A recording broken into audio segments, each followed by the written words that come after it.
बाजिवा क्षणी महाक्लेश अर्थात से सातोटी पात्र ढालिबार समय पड़े आसुची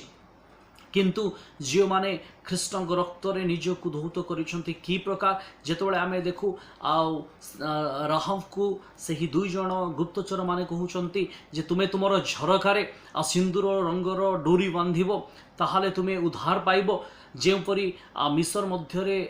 जेतबेले इस्राएल लोक माने थिले से माने बाहर हेकी आसीबा समय निस्तार पर्व पालन कले मेष को बद्ध करी निजर बाजू बंधरे द्वार बंधरे से माने मेषर रक्त को लगाइले एवं से दिन मृत्युर दूत पास ओभर करके फलैगला गृहर उपरे फलैगला किंतु काहाकू मध्य इस्राएल लोक से आघात कला नहीं कारण से द्वार रे ख्रीष्टंकर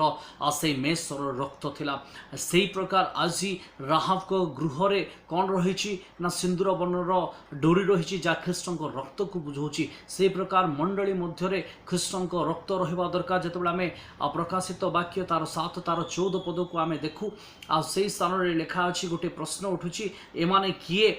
13 पदरे प्राचीन माने पचारुचंती एही महाजनता क्यों माने अटंती तार उत्तर रे 14 प्रकार से माने ए प्रकार कहउचंती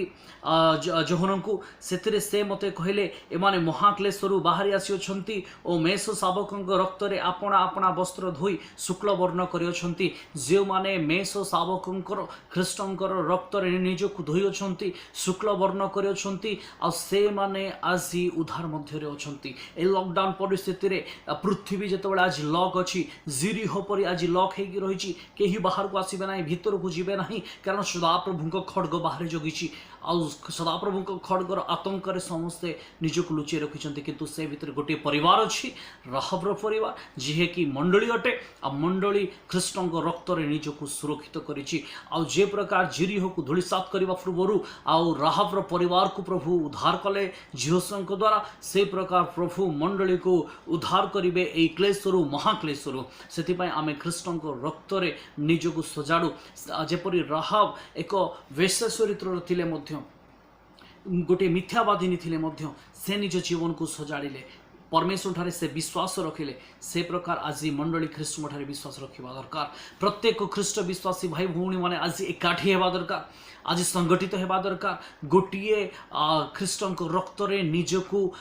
धौत करबा दरकार ताहले आमे एई अंतिम दिन रे आमे उद्धार पाइबा आउ सेही तुरी धुनी रे सप्तम तुरी धुनी हुंते जे प्रकार जिरिहो नगरी पड़ी गला आजी मध्य से तुरी धुनी हेबा गु जाउची आ सेथि मध्यरु प्रभु आमान को बाहर करि नेबे से निजर दुल्हन को निजर कन्या को राहब रूपी कन्या को से बाहर करिबे आपण माने जानंती जदि आमे जिहोशंकर विकिपीडिया को आमे ध्यान करिबा राहब को विकिपीडिया को देखिबा जिहोश परवर्ती समय रे सेही राहब को विवाह करूचंती अनेक समय लोक मान मध्य कन्फ्यूजन अच्छी